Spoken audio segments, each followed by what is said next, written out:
Hello, welcome back to my channel. Thank you so much for watching. It's day 63 of my recovery from heroin addiction journey. Fuck. It has been quite a difficult last few weeks. My pain has actually been worse than my scale of pain that I warrant using heroin usually. So that's been really hard to deal with mentally, because if I was to use heroin for my pain on a really bad day, I'd be out of pain but a little bit high for that day, so that's a write-off. And then the next day, just one day, I'd be in bed. Whereas just letting my pain ride itself out, I'm fucked for 9 or 10 days. And like, who can physically afford to take 10 days out anytime they need to do anything for more than 2 hours? Is just ridiculous, and it's no way to live. But I've recently found that heroin actually is available on prescription for some people. It's usually end-of-life cancer patients. They wouldn't usually prescribe it for people like me with chronic pain conditions, but if I can prove that the pain's real, then maybe I could have it for a bit. Like, it's called diamorphine, and that's medical grade heroin. It's actually what I used to tell people I was on if I was on heroin for the day, and people would say, wow, you look so amazing, you look so healthy and great, what have you been doing? I would just say, oh, I'm on diamorphine, which is, obviously I wouldn't tell them what it is, but this sounds a bit cocky, but like, most people are either too stupid to realise that that's heroin, or they just can't distinguish the difference when you put it into medical terms. So when you call it by a medical name, it's like suddenly, oh, okay, well that's great, you take that if it's helping. And do you know what, with the legalisation of all drugs that I think should happen, if all drugs were illegal, I could understand, but they're not, and there's not even like a scale of, okay, anything stronger than this amount is illegal. It's like all mixed and muddled. It's fucking cannabis is like right lower end of that scale, if there was one, that's illegal. But then tramadol and morphine, which I think are way stronger than cannabis, are legal, and they're right up there in the strength bracket alongside heroin and, I don't know, oxycodone, all of those. And it's so random, like someone's just picked them all out of a hat. So they put all the drug names into a fucking hat and they just picked out random ones that they chose to make illegal. The war on drugs, as they call it, I really think all drugs should be legalised, and I know I'll get a lot of backlash for this, but if they legalised it, they could prescribe stuff and really help make a difference to people's lives. You see all these videos of children with severe epilepsy and special needs that suddenly take cannabis and see how much it helps them. It's amazing, and it gives them such a quality of life that they didn't have before. And it's like, why should I, as a 26-year-old, be forced to waste taxpayers' money on a wheelchair, waste NHS hospital time, not be able to walk, get buses by myself, wash and dress myself, all of that? Why should I not be able to do all of that when taking heroin, or a very strong opiate that would be as strong as that, would fix all that, and I could work, I could drive, walk, eat, cook, clean, I could do absolutely everything. Surely it would cost the government less money to put me on that. I'm gonna fight for it. I am. It's not fair for them to physically know that a drug like that could fix me, but they're not going to let me because they've decided that that was the ones they picked out of the hat when they chose to make stuff illegal.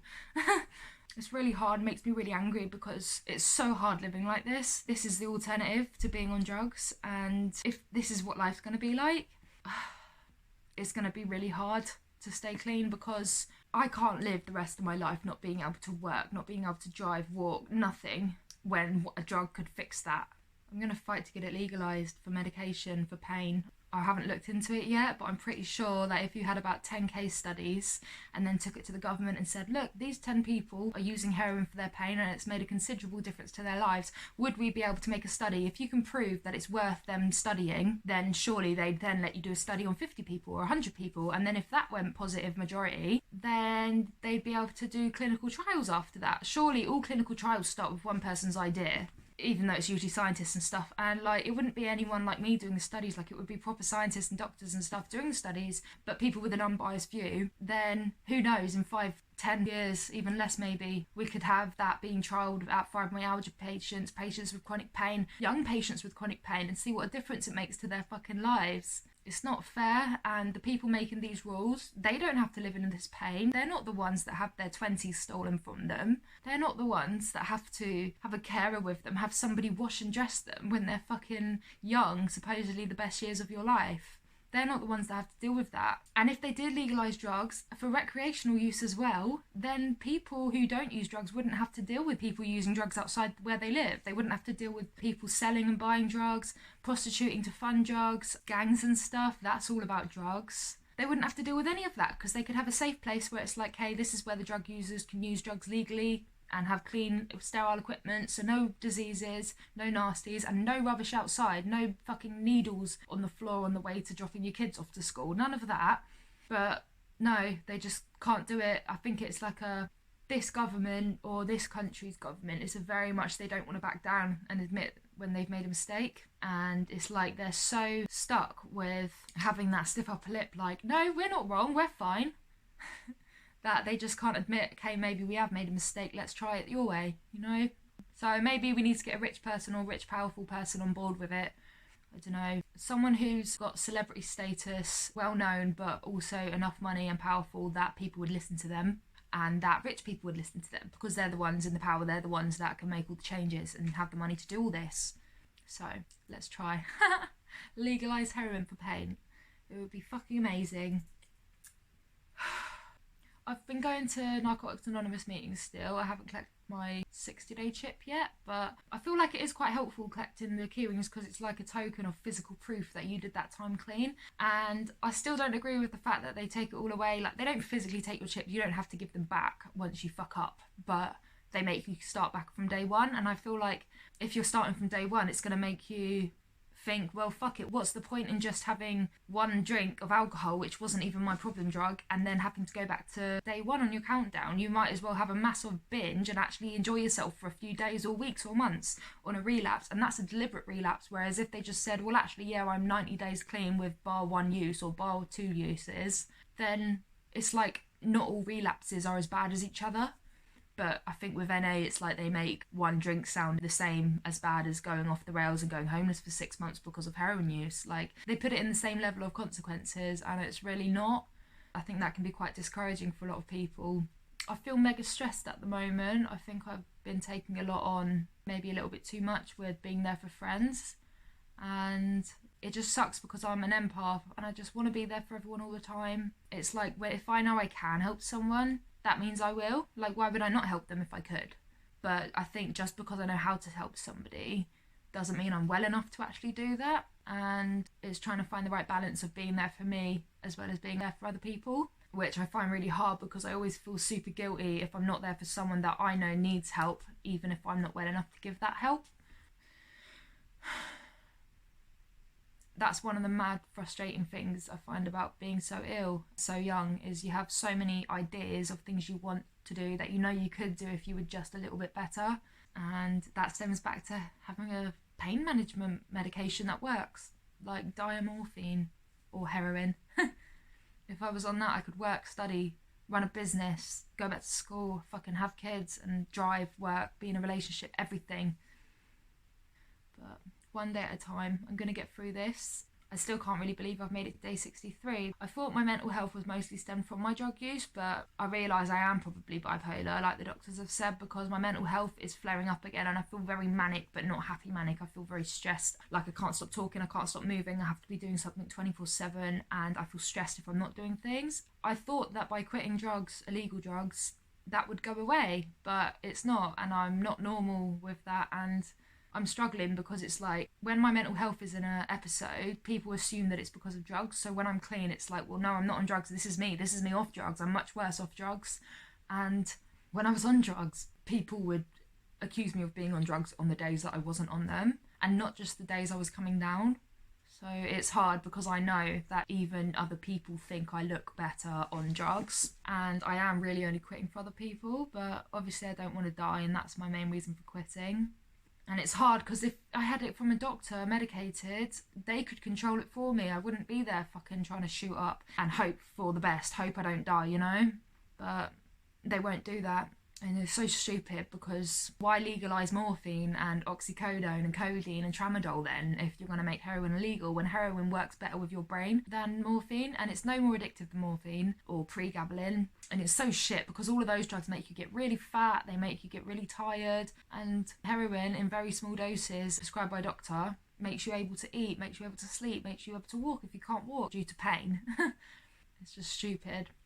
Makes me so angry, but I'm gonna fight up a really scientific, document-proved argument to take up to a local authority and find out how I go about that. Get a load of signatures, but you need evidence for that, and obviously I wouldn't ask anyone who's not using it, but I will find other people that are already using heroin for pain, because if they're already using it, then what a perfect time to use that for something positive and get them to be part of a case study to see how did it affect your pain, how does it work differently to other drugs, why didn't they help, why are you choosing to do this, and if society or your family and friends and just everyone in society did not have such a negative view of heroin, would you use this instead of other drugs? And it'd be great to get a kind of study on, even if it's just something I do myself, to find out from people all over the world, because I know there's others like me that were using for pain that can't share about it because of the stigma they get from everybody. So if you or someone you know has been using it for pain, even if they're not using it now, please contact me, drop a comment below and I will get back to you, and we could email just please any kind of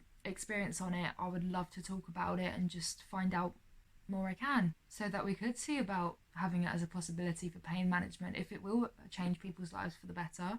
I got 10 subscribers. I'm so happy. Thank you so much to everyone who subscribed and watching my videos. It just feels amazing. Like, I see some videos of YouTubers and people on YouTube saying like, oh no, I've only got 1 million subscribers, or I've only got 100k subscribers, and I'm just like, fuck it, my glass is always half full. Like, I'm fucking well happy with 10 subscribers. Thank you so much, guys. You all mean so much, and I would not be on this journey without you. So thank you so much for watching and checking out my channel. You're all amazing. I hope everyone's having a fantastic day, night, or whatever time you're watching this. Thank you so much for checking out my channel and being a part of my recovery journey. I'm sorry it's been a bit depressing and mopey these last few entries, but I'm trying to do something about that, and I will have some hopefully more positive things to talk about soon. Thank you so much for watching. Wow. Hello, it's day 64 of my recovery from heroin addiction journey. In a lot of pain today, so really struggling. It's been really hard not to use. I've been at my house today by myself, and I'm still getting used to going back to my house alone because I've spent a lot of time at my parents' and family's houses whilst I've been recovering in these early stages of quitting. But I still need to be able to trust myself alone at my home, otherwise I'm never going to be able to function independently as an adult. That's not the goal of this journey. I need to be able to trust myself going home without having to worry that I'm going to slip up and use. But it's really hard, and I very almost bought some today because I'm just in so much pain.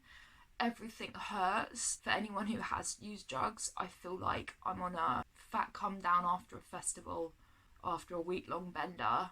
My whole body aches. I feel really sick and tired, but I can't sleep. I have lots of muscle aches. For people who don't use drugs, it feels like anyone who's done a really hardcore strength workout with heavy weightlifting and loads of cycling or running.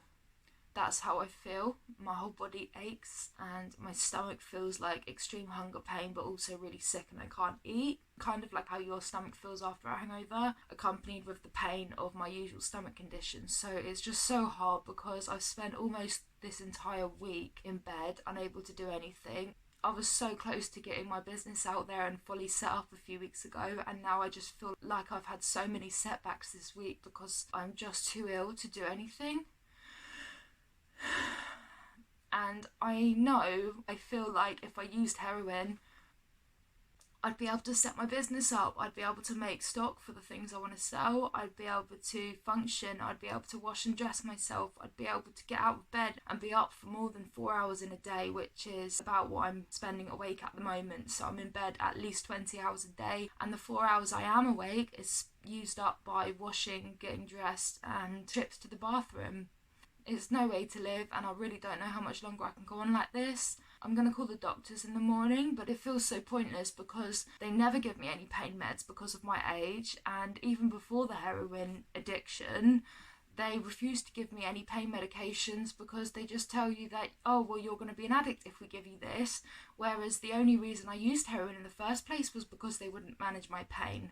I do have an appointment with the pain clinic in a couple of months, so I'm going to fight to get on some strong painkillers so that I can hopefully start my life and get my life back. But I know it's going to take more than me asking them and telling them how sick I am, so I'm going to bring my parents with me, make sure they can kick off, make sure they're clued up on all the details of my conditions, because they see me, they know that I'm ill, they see the struggle. But when they try and tell doctors, it just looks like I've manipulated them into lying for me. They're just absolute fucking wankers when it comes to believing young people with physical illnesses. If it is this condition that I think it is, that the private doctor thinks it could be, and it turns out I am dying, I can't wait to shove it in the doctor's faces who didn't believe me and just say, look, see, I wasn't making it up. This is what's wrong with me, and you've wasted the remainder of my shortened life. Like, fuck you. And it would just be so good to have that bit of paper that says, look, I'm not imagining it, it's not in my head.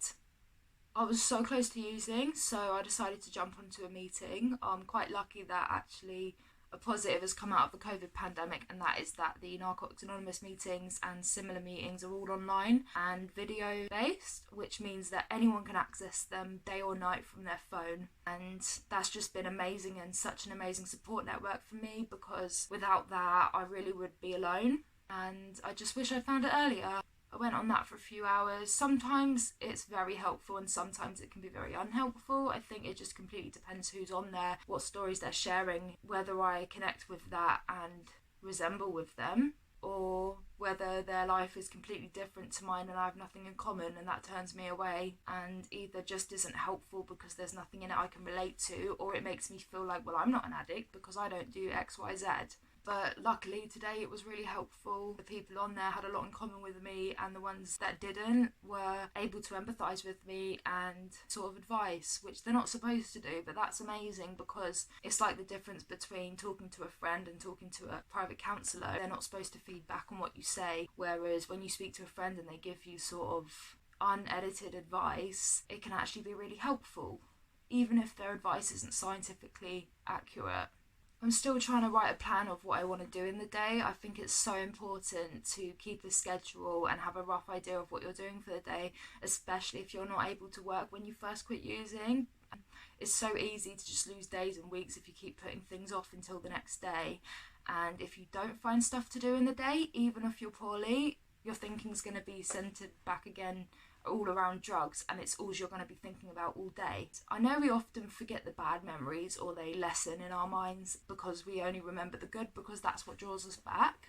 But I think as long as we're constantly reminded of a positive reason as to why we're quitting, or something positive that we have now that we didn't have when we were using, then despite the pain, it should be easy not to fall back into that trap of thinking, oh, I'll just use once, oh, it will be so much fun, or it will make me feel better. I got a really pretty ring today. I lost my ring that I was keeping as a token to represent my clean time. Earlier in another video I mentioned, I think, that just personally I found it's a good idea to either carry an item with you, like a children's toy, a key ring, a small item of clothing, or a piece of jewellery that either belongs to or reminds you of someone that you care about who is a reason for quitting. And as long as you have that with you, you're constantly reminded of your goals and the positive reasons as to why you want to give up drugs. And as long as you have that with you, then you're motivated to not use anytime you feel stressed or like you need it. I actually lost my ring, sadly, that my sister gave me. It's sterling silver, which is obviously more disappointing, but I know it's probably in my house somewhere. I really struggle losing things because my memory is just not what it used to be because of my health problems. But chance would have it, I found this today. It's a turtle. My mum let me have it. I think it's really cute, really quirky, and it's just totally something that I wear. And as long as I have this on, I'll be reminded of my goals, why I'm quitting, and how lucky I am to have my family that support me and want what's best for me. It should help me stay back on track, because lately my thinking has slipped back into wanting to use, or wondering if it would be better, if my life would be better if I was just using a little bit to not be in pain. Because if I could control it and just use it for pain, then I feel like my quality of life would be a lot better and I'd be able to do so much more than I can now. But I know for a fact that I cannot control it, and that's what got me in this problem in the first place, and that is why I've had to recover and quit heroin completely, because I couldn't control it. How can we?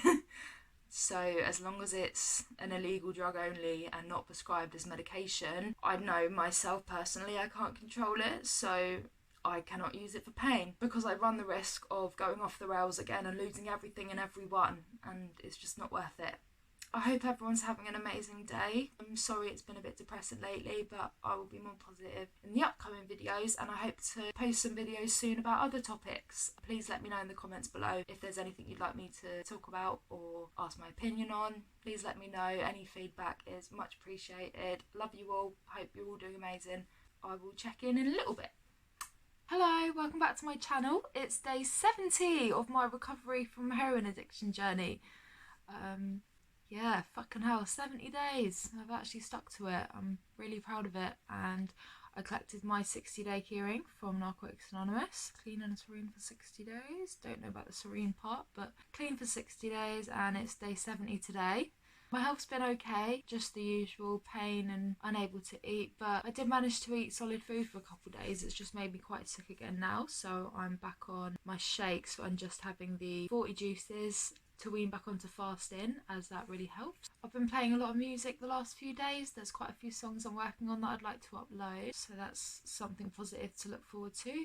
And I've been working on being better for myself so that I don't always end up so ill and knackered all the time. So with my chronic pain and fatigue, I need a lot of rest after doing anything, but I'm quite bad at saying no to people, and I always end up doing too much because of that. So I've been trying to get better at vocalising my boundaries and actually just telling people, no, sorry, that's too much for me, I can't be up today. It is hard and it does cause arguments, but it will be better for me because they're not the ones at the end of the day that have to be ill and in bed the whole next day. So I'm trying to work on asserting my boundaries. The mental health haven't been in touch. They've been really shit, as they are with everybody that I know who's got mental health. But I'm going to call up again soon and fight my corner to hopefully get some help and treatment with my mental health. But my depression's been okay since I've been off drugs for quite a while now. The depression's subsiding. I'm still a little bit manic, but I slept last night, which was the first time properly in a few days, so that was good. And the psychosis has gone away again. Thank fuck it didn't go into a full-blown episode, so that's really good because it's really scary and sets me off on a mad one. I'm trying to behave myself and be an adult. Just get my life back together, really. I'm really struggling with saying no to people because I'm such an empath that I just want to be there for everyone all the time, but it's really damaging for my health. And I've been trying to learn the art of pacing, which you're supposed to do when you've got chronic illnesses. And one part of pacing is saying no to people and only doing what you can do and not going over that, in the hopes of not being so fucked the next day, so that you can kind of establish a ground level of activity that you can do in a day without doing too much or nothing at all. So I'm really trying to work on that. I haven't been able to work on my business idea the last few days, but a lot of it's still coming together, and some things I ordered for it came in the post yesterday, so that's good because it's something I can work on in a few days when I'm feeling a bit better and I've had more rest. I had a bit of a funny episode last night because I was in a lot of pain in the daytime, so I had to pretty much double up on most of my medication, and I took some pregabalin alongside my buprenorphine, and I don't know, it just made my heart feel really funny and I couldn't breathe. It felt like a panic attack, but my asthma inhaler helped a little bit, which it doesn't in a panic attack, as apparently it only helps asthma and not a panic attack. So I guess I was genuinely struggling to breathe, but I didn't want to wake anybody up because I'm still at my mum's, and I didn't want to wake them up and trouble them because it was sort of gone midnight.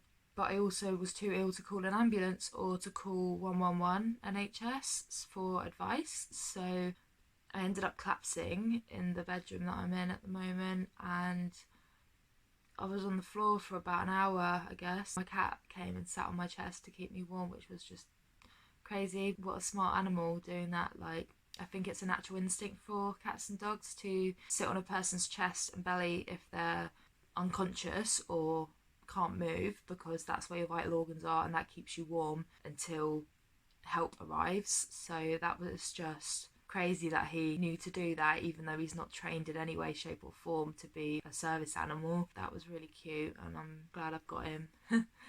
I managed to get myself up and back into bed after that, but my heart still really hurt, my whole chest, and it was hurting all across here, right in the middle and to the left, and my whole left arm, it was like numb and sharp stabbing, and that really hurt. But I managed to go to bed and it wore off as the meds wore off, so I think I just took too many medications, maybe accidental overdose. Should have really been in hospital, but I just couldn't bring myself to call them once I could get to the phone. I'm going to try and call the doctors tomorrow morning to see what's happening with this referral, if they have sent that referral off to this private doctor I saw a year ago. And if the referral has arrived, then I'm going to try and chase it up to see what the hold up is, because I've not heard from anyone. And I think with all these kind of medical people, you need to really chase them up and just shove your foot down their throats, or you just end up in a long line of waiting in a pile of letters that doesn't get looked at. The physical drug cravings have completely gone now, and the mental cravings are subsiding, which feels amazing. And when I think about drugs, I don't think about wanting to get high. It's not even something that seems appealing now. And although I still have good memories that override the bad when I think of drugs, even though I know there was more bad than good, those are subsiding, and I am feeling like I'm starting to recover mentally. I still 100% think that all drugs should be legalised so that they could be regulated and used for medication when helpful. But for me, I'm done for now, and I just hope I can ride this out and stick to it for as long as I absolutely can. My family relationships have got a lot better since quitting.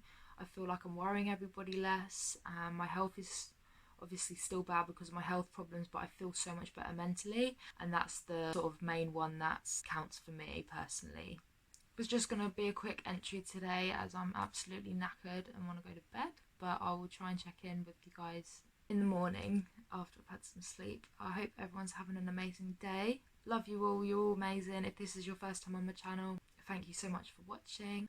I will catch up in a bit.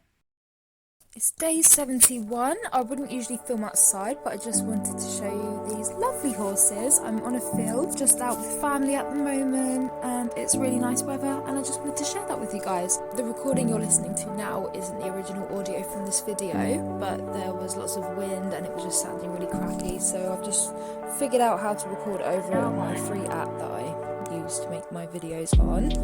I think what I was saying here was that nature's so fucking beautiful. Go outside and have a look, even if you don't have a garden or woods right near you, just anywhere there's trees. Go and have a look, go and have a walk. Most homes in the States would have woods or a park or something within a few miles. It's just, there's so much to do, really, and it will really help your mental health. So beautiful, look over there, can you see that? I think when you're quitting drugs or mental health, trying to recover from that, it's really important to go and be around nature and just see the bigger picture, that life goes on and the world is beautiful, and that no matter how much ugliness you've seen, there is still beauty all around you. You just have to look for it. It was really nice to get out because I really don't get out that often, so it was such a rarity that I'm actually well enough to walk around with my walking stick, so I've made the most of it, hopefully, and yeah, this is what I did with my day.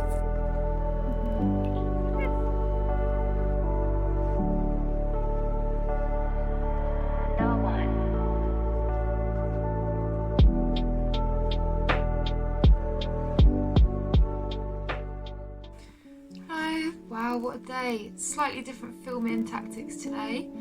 I am still learning with the whole video thing, so please let me know in the comments if you liked today's video and if I should do more like that in the future. I actually had an alright day. Horses aren't usually my thing, but it was nice to go and see them and enjoy the sunshine. I don't get a lot of time to go out because of my health issues, so it was really nice and I really appreciated the day. I'm done moaning about my health, like, as much as I can help it. I know I struggle to walk, but there are people that can't walk at all. I'm in bed some days, but at least I have a bed. And when I struggle to breathe from panic attacks and ODs and stuff, there's some people that can't breathe on their own, so I'm thankful for everything, and I'm so thankful. Just wish I could go out more like today, because it really feels like I'm back to being me, and it's like a little taster of just feeling okay, and those little tiny glimpses of even seconds within the hours that I'm out where I'm not just thinking about my pain, or it's not even at the back of my mind, it's just not there, and I'm just enjoying the day and enjoying nature and the world and what life has to offer. I want more of that, so I'm gonna make an effort to go out a bit more. I do recommend going out for walks, especially if you have woods or fields and stuff near you. It really helps my mental health, so I hope it will help yours too. I'm still continuing with the NA program meetings. It's helping, and I'm finding a connection there with other people that used heroin for chronic pain, so at least I'm not the only one, and maybe it could work for a pain medication, so we'll see.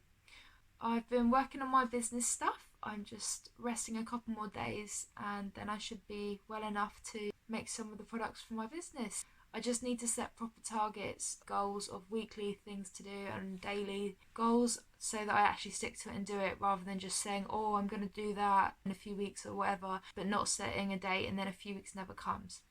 I'm thankful to have made it another day. Today was day 71 of my recovery from heroin addiction journey. Hi guys, thank you so much for checking out my channel. So I got to day 90. I've been a bit bad at keeping up with the videos lately, but I made it to day 90 almost. So I got to day 88 and then I had a little relapse. I didn't do heroin, but I did quite a bit of cocaine and had quite a lot of alcohol. So I've stopped counting the days now, but I've stayed clean since then. I have had a few drinks, but I've been trying to let myself drink so that I don't go crazy when I do drink, because when I stay off alcohol completely, I find that when I do eventually drink, I cannot stop myself and it gets crazy and I end up getting kicked out of pubs and stuff, and that's just embarrassing at my age. I'm 26, don't want to be doing that shit anymore. But I'm doing pretty good. I'm doing alright, and I'll make some more videos soon. So I have had a little wobble in my recovery, but I've managed to stay clean since then. So I'll be making an update video soon. I didn't film a full-on relapse video because I didn't want to shit on this relatively positive video, and I hope that you'll still follow my journey, even though I've not been 100% clean. I have, however, stayed very focused on my recovery as much as I can, and my next video will hopefully be an update of me being a few more months clean. I have stopped counting for the time being, but this would have been day 90 of my recovery or so I'm going to count it as day 90 so the video is nice and polished and hopefully clean like me. But I'm going to leave it at that for now. Thank you so much for checking out my channel and watching my videos, being a part of my journey. If this is your first time, please like and subscribe. Thank you so much for watching. I love you all, amazing humans of the internet. As my favourite YouTuber says, I'll let you guess who they are. I will hopefully have an update soon of my recovery journey. Thank you so much for checking out my channel.